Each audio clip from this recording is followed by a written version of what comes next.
जय Shivray sir. जय शिवराय जय शिवराय. बोला. Sir तुम्ही रात्री फेसबुकवरती लाईव्ह घेतला आणि त्याच्यामध्ये तुम्ही सांगितलं की 5-7 जिल्हे असे वाढणार आहे, म्हणजे पावसाची जी तीव्रता आहे ते 5-7 जिल्ह्यामध्ये वाढणार आहे. तर कसं काय राहणार सर पुढील अंदाज? नक्कीच जिल्हे थोडेफार वाढतील, पण पावसाची तीव्रता तेवढीच राहणार आहे. आणि एकंदरीत आपण संपूर्ण स्वरूप ह्या रेकॉर्डिंग मध्ये बघूयात हो. की कुठल्या जिल्ह्यांना कशी परिस्थिती राहील. महाराष्ट्राची जी काही वातावरणाची परिस्थिती आहे ती दक्षिणेकडनं सुरू होते. म्हणजे जो काही कमी दाबाचा पट्टा बंगालच्या उपसागरामध्ये येत्या 4-5 दिवसामध्ये ऍक्टिव्ह होणार आहे. म्हणजेच हो. 23, 24, 25 दरम्यान 3 ते 2 दिवसाचा हा पाऊस आहे. काही काही ठिकाणी एकच दिवस सटकारा किंवा पेंडवलता पडून जाईल. हो. तर जिल्ह्यानुसार वेगळी कंडिशन आहे. तर बघून घ्या. परभणी पासून ते लातूर, नांदेड एरिया, धाराशिव पट्टा आणि सांगली, सोलापूर परिसर, त्यात जालन्याचा समावेश आहे. वरती जर आपण बघितलं तर सोलापूर, सातारा, पुणे हा परिसर पेंडवणीपेक्षा कमी अधिक प्रमाणात होऊ शकतो इकडच्या भागांमध्ये. हो. पण अहिल्यानगर आणि छत्रपती संभाजीनगरमध्ये जी काही आपण भाग बदलत पद्धतीने म्हणतोय की इकडं पडला तिकडे पडला, अशा स्वरूप त्या भागामध्ये आहे. पेंडवणी किंवा थोडा मध्यम स्वरूपाचा अशा प्रकारचा पाऊस या भागांना आहे. हो. जालन्यामध्ये जवळपास कमी अधिक प्रमाणात जर बघितलं तर भाग बदलत पद्धतीचाच कंडिशन आहे, सर्वदूरची नाही. तर इथे सुद्धा मध्यम ते हलक्या स्वरूपाचा पाऊस होण्याचे चान्सेस आहेत. आणि वेळ असेल संध्याकाळची किंवा मध्यरात्रीची, अशा पद्धतीचा हा पाऊस या जालन्यामध्ये असणार आहे. हो. स्वरूप आता जर आपण खाली बघितलं पूर्व मराठवाडा आणि पूर्व विदर्भ, तर इथे चंद्रपूर जिल्हा, कारण की जवळच असलेल्या छत्तीसगडमध्ये आणि तेलंगणाच्या बाँड्रीलगतच्या भागांना थोडा जास्तही पाऊस पडू शकतो, कारण की तेलंगणामध्ये याचा प्रभाव आपण मागच्या वेळेस सांगितलेला आहे. बरोबर. त्यामुळे थोडं वरती सरकण्याचा अंदाज आहे, कारण की डब्ल्यूडी सुद्धा कमजोर होणार आहे. दिवसाचं तापमान सुद्धा 29 ते 30 अंश सेल्सिअस म्हणजे उन्हाचा पारा थोडा वाढू शकतो. पण गरमीची लेवल जी आहे ती मेंटेनच राहील. आणि सकाळच्या थंडीमध्ये थोडा काही अंशी फरक पडेल, जास्तही पडणार नाही, थंडी कायमच असणार आहे. पावसाच्या बाबतीत जर बघायचं तर काही नासधूस करणारी कंडिशन आहे का, कारण की बरेच जणांचे हेच प्रश्न असतात. तर नासधूस करणं म्हणजे आता सध्या पिकं तर कुठली राहिलीच नाहीये, पेरण्या केलेल्या आहेत, त्या पेरण्यांना आधार मिळू शकतो, पण नासधुसीचे प्रमाण 10% एवढं आहे. जे मागच्या महिन्यामध्ये जसं की आपण दिवाळीच्या पिरियडमध्ये पाहिलं त्यावेळेस 50 ते 70% नासधुसीची प्रमाण ह्या पावसामुळे वाढलं होतं, पण तितकं नाही. त्या तुलनेमध्ये 5% किंवा 10% काही जिल्ह्यानुसार वेगवेगळी कंडिशन आहेत. बरोबर सर. आणि विषय असा होतोय की आता पेरण्या केल्यात, पेरण्यानंतर हा पाऊस नुकसानकारक ठरेल का? तर आता बघा, जे हरभरे उगून वरती आलेत, जे ज्वारी मागच्याच वेळी पेरलेत त्याला महिना होत आला असेल किंवा 20-25 दिवस झाले असेल, उलट हा आधार आहे. एक पाणी बरोबर. वाढतील अशी तुरीनं याला फरक पडणार आहे. नुसतं जर आभाळ आलं आणि धुई जर येत राहिली तर त्यामध्ये आळी शेंगा पोकळणाऱ्या अळीचं प्रमाण वाढतं, किंवा धुईमुळे तिथे ऍसिड तयार होते, ते धुवून जाईल अशी पद्धत आहे. किंवा हा पाऊस थोडा फायदेशीरच राहील. आणि विषय असा पण येतोय, सटीचं सटवंद देखील म्हणलं जातं ह्या काळामध्ये, तर असे प्रकार घडत असतात. तर 24-25 तारीख ही शेवटची आहे ह्या महिन्यातली, त्यामध्ये 2-3 दिवस वातावरण खराब राहील. त्यातला एकच दिवस पाऊस काही जिल्ह्यांना, तर काही जिल्ह्यांना मराठवाड्यातल्या पूर्व भागातल्या जसे की मराठवाड्यातल्या नांदेड पट्ट्याला, लातूर पट्ट्याला इथे 1-2 दिवसाची मजल राहील. आणि हा टप्पा गेला की डिसेंबर महिन्याच्या पहिल्या आठवड्यात सुद्धा एक टप्पा येणार आहे, त्याबद्दल आपण नंतर बोलूयात. बोला, काय प्रश्न असतील तर. तर सर तुम्ही जे प्ले स्टोर वरती तुमच्या नावाने जे तोडकर हवामान अंदाज ऍप्लिकेशन एक लॉन्च केलेलं आहे, आणि त्याच्यामध्ये तुम्ही मला असं समजलं आहे की बुवा तुम्ही लॉंग टर्मचे अंदाज देणार, म्हणजे पुढील 1 महिन्याचा अंदाज तुम्ही त्या ऍप्लिकेशन वरती एक आधीच देणार अपडेट. तर काय राहणार सर त्याची महत्वपूर्ण माहिती? त्याच्यावर खरं तर विशेष आपण या गोष्टीवरती लक्ष केलेलं आहे. आता तुम्हाला ते ऍप्लिकेशन कसं डाउनलोड करायचं, बऱ्याच जणांचा प्रश्न येतोय.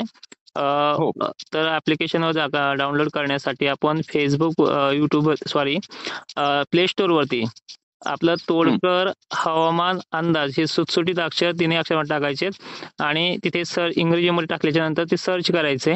ते सर्च केल्याच्या नंतर तुम्हाला तिथे तोडकर पॅटर्न आणि तोडकर हवामान अंदाज दोन्ही ऍप्लिकेशन दिसतील. तर त्यातलं तोडकर हवामान अंदाजच ऍप्लिकेशन निवडायचं आहे. 34 MB असेल किंवा 35 MB असेल, पण 34 MB जास्तीत जास्त दिसेल तुम्हाला. तर ते डाउनलोड केल्याच्या नंतर तुमचं काही OTP वगैरे मोबाईल टाकून ते कन्फर्म करून घ्यायचं रजिस्ट्रेशन. आणि तिथे आपण ओपन केल्याच्या नंतर तिथे एक माहिती बॅनर दिसेल तुम्हाला की ₹100 एका वर्षासाठी. तर त्यामध्ये तुम्हाला औषधाचं, बियाण्याचं आणि हवामानाचं गणित सांगितलं जाईल, आणि मान्सून कसा राहील, पावसाळा कसा राहील, हे सगळं त्याच्यामध्ये शेड्यूल सांगितलं जातं. म्हणजे एक महिना ₹10 महिना कटतो फक्त एका शेतकऱ्यांचा, तो एक वन टाइमच कटतो, पण 1 वर्षभर तुम्हाला कुठल्याही प्रकारची फी भरायचं काम पडत नाही. मग हे आपण कशामुळे केलंय, काय केलंय, कारण की काही गोष्टी सोशल मीडियावरती सांगणं म्हणजे प्रचार वाढतो लोकांना, बरोबर. तर आता उदाहरणार्थ काही इफेक्टिव्ह पीक आहे. आता मी एकरी 22 किलोला 22 क्विंटलचं अवरेज काढलंय सोयाबीनचं. हो. तर हे कसं हो. काढलंय, काय काढलंय, हे सगळं नियोजन त्याच्यामध्ये सांगितलंय आणि कुठलं बियाणं वापरलंय. कारण की आता बरेच गोष्टी अशा असतात की आपण जर एखादी माहिती दिली, त्याचा प्रचार मानला जातोय, तर त्यांना काहीतरी तिथे चुकीच्या लोकांना तिथे न येण्यासाठी ते ॲप्लिकेशन काढलंय आणि हवामानाची माहिती तिथे आपण लाँग टर्म, शॉर्ट टर्म सगळ्या गोष्टी तिथे ॲड केलेल्या आहेत. कसा पाऊस राहील, कसे स्वरूपात राहील आणि माणसं थोडीच येणार आहेत त्याच्यामध्ये. कमीत कमी आपण त्याच्यामध्ये एक आता बघितलं आपण 800 माणसं आली, तर 800 माणसं त्याचा लाभ घेता येतं. त्यातल्या काही 15 ते 20 जणांनी ते ॲप्लिकेशनचं कोर्स पण पूर्ण करायला सुरुवात केली आणि तिथे हवामान अंदाज पण शिकवणार आहे. 23 नोव्हेंबर पासून लॉन्च होऊन जाईल. तर शेतकऱ्यांना त्यामधून ऍप्लिकेशन मधून काय काय फायदा होणार समजा आम्हाला शेतकऱ्यांना? पहिली गोष्ट तिथे आपण काय करणार आहे पुढे चालून, उदाहरणार्थ काही शेवगा शेतीमध्ये परफेक्ट शेतकरी, कारण की पीक पद्धती आपल्याला बदलायच्यात. तर एक शेवगा शेतीमध्ये तरबेज शेतकऱ्यांना आपण कसा माल काढायचा, कुठून विकायचा इथपर्यंत माहिती आहे त्याच्यामध्ये. म्हणजे फवारण्यापासून ते शेतकऱ्यांच्या डिपेंड राहणार. ते व्हिडिओ टाकणार त्याच्यामध्ये आणि ते आपण त्यामध्ये अपलोड करणार फक्त. आता राजमा शेतीबद्दल मी पहिल्यांदाच पडलोय, मला राजम्याबद्दल फारशी माहिती नाही, पण बरेचसे सपोर्ट करणार आहेत. तर मला सपोर्ट करतात त्याऐवजी सगळ्या शेतकऱ्यांना सपोर्ट करा, त्या ऍप्लिकेशनचा हेतू आहे. दुसरा सगळ्यात मेन हेतू असा आहे की काही जाती असतात, गव्हाच्या असतील, हरभऱ्याच्या असतील, त्या परफेक्ट आहेत. ते शेतकरी सांगणार, मी सांगणार नाही. त्यामुळे त्यांची व्हिडिओ तिथे असणार आहे आणि ही जी काही तुम्ही फी भराल त्याच्यामध्ये ती त्यांना ट्रान्सफर होणार आहे. बरोबर सर. कोणाच्या हिशोबाने नियोजन केले ते नियोजन त्यांना राहणार आहे. आणि सर आपण यापूर्वी बघितलं की उत्तर भारतामध्ये WTO सध्या सक्रिय आहे आणि बंगालच्या उपसागरामध्ये एक नवीन चक्रीवादळ बनत आहे. तर मग महाराष्ट्रामध्ये काही गारपिटीची वगैरे शक्यता राहणार का या पावसामध्ये?